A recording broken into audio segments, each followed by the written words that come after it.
always say that I can smell bullshit. You probably can. But I don't know if I really can smell it. But when someone's lying, I feel like there's a smell. There could be the stress. It could be a certain, we talk about stress as one thing, but stress is the dosing of different levels of cortisol, epinephrine. People that are pathological liars, they can probably do it without evoking those things. There's a thing that people do when they're full of shit where they're anticipating your response in a different way. Like when someone's telling the truth, like if you tell me the truth, you seem relaxed to my response. Like you're telling me, even if it's something that you're not proud of, you're telling me the truth. This is the thing. When someone's lying, it's almost like they're waiting to see how you buy it.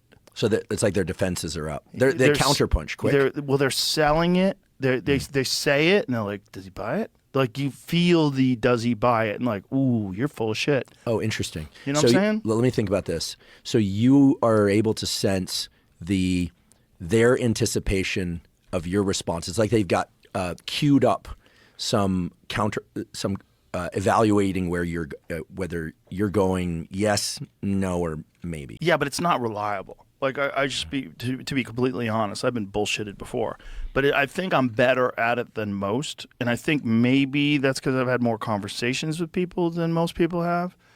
But it's not 100%. Sometimes people are full of shit, and you're not sure, or you have your defenses down. I mean, I've been badly manipulated before. Yeah, it happens. Yeah, it especially happens. if you like someone.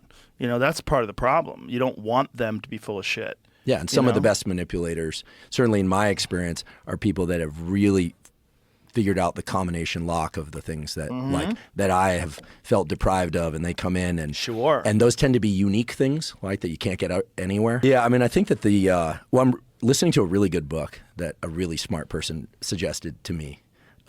Called 5 Types of People That Will Ruin Your Life. And I only wish I had read it years ago. And here's the main takeaway, that there are about 10% of people out there, and it cuts across all the standard labels of like narcissist and borderline and all that. Like they include some of that, but they depart from that, and they just focus on what – this is a guy who's a psychologist. It's written by a guy who's a psychologist. He's worked a lot on conflict resolution over the years, courtroom type stuff, et cetera. And he says in this 10% of people, they are high conflict people. But they like conflict. They feed off it. They like drama. They like conflict. They like creating it. Now let's work with a different set of mechanics, a different set of algorithms. No, it's the same set of algorithms repurposed. We know this based on the studies of infant-parent attachment, and on the basis, or infant caretaker, and on the basis of studies of romantic love. It's the same circuitry. So you're using a set of algorithms and circuitry that were designed for one thing in a very different context. That's interesting, and this probably makes sense why a lot of men with very overbearing mothers seek overbearing wives.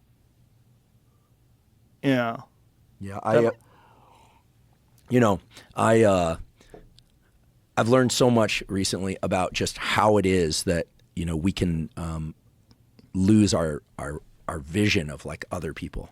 Right, and I think this thing that we hear, like manipulation, it often sounds like, oh, it's really tactical. Someone's rubbing their hands. I think the really tricky part about it is, I do think that most people in the world are just doing their best to feel safe, to get their needs met. I think there are very few evil people. Right.